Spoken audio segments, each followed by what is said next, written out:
Okay, I just wanted to make a quick video going over some tips or information that's pretty hard to find, just so that people can be a bit more informed when it comes to this game.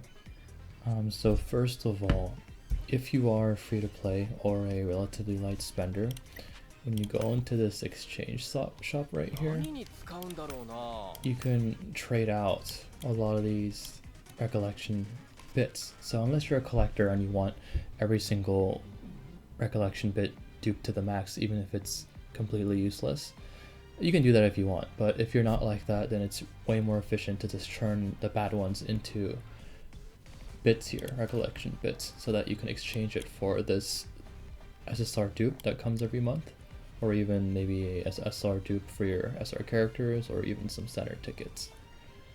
Well, that's the first thing. I've done that every month and it's been very worth it. Also specifically for the formidable battle here, of course Pride is very good and you want to max it out. This one is very good as well and you want to max this out too. This one is pretty useful in certain situations, so you can put 3 dupes into it, which is what I did, and I'm probably going to sell the other 2. And then this one is completely useless, so you can just sell all of them for 500 of the RecBit currency, which is very worth it. Again, this doesn't apply if you're like a whale or if you're a collector who wants to max everything out, but just in terms of efficiency, it's a very good idea to do this. Okay, and then second, I want to briefly touch on these 2 characters.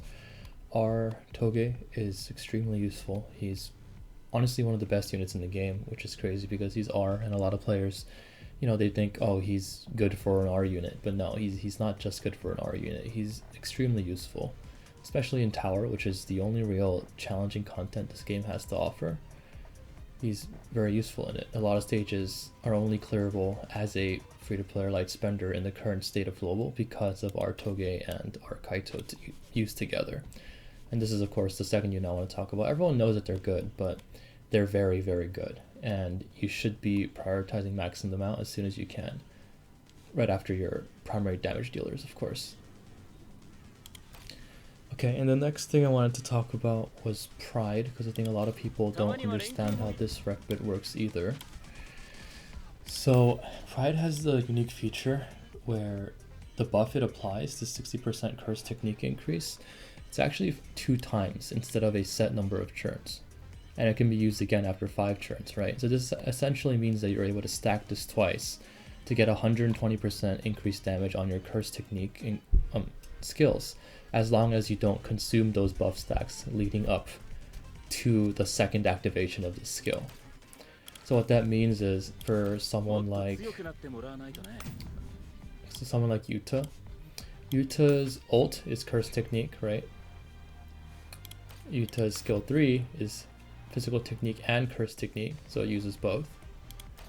Yuta's skill 2 is curse technique, so that means all 3 of these consume a stack of Pride. But his skill 1 is physical technique, which means that if you spam this skill, you can lead up to the second activation of Pride without consuming a single stack of it.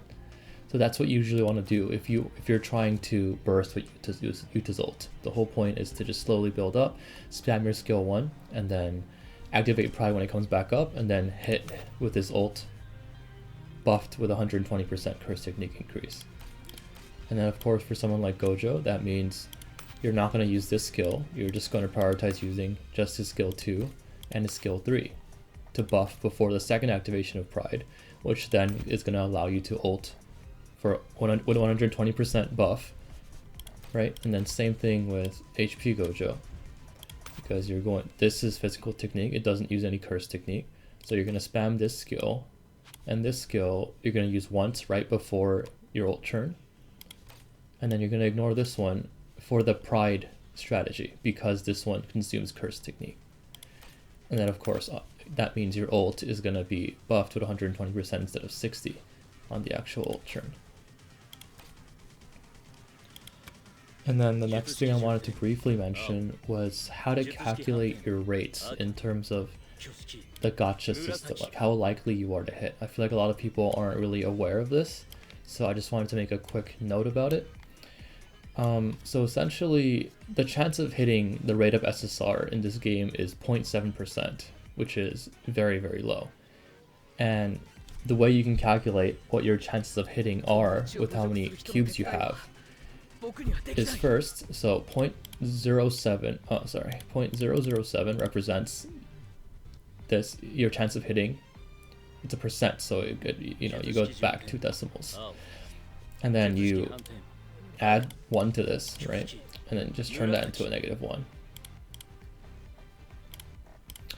So 0.993 is the odds of you not hitting on a single pull, of you not hitting the featured banner unit, right? This is the chance of that happening.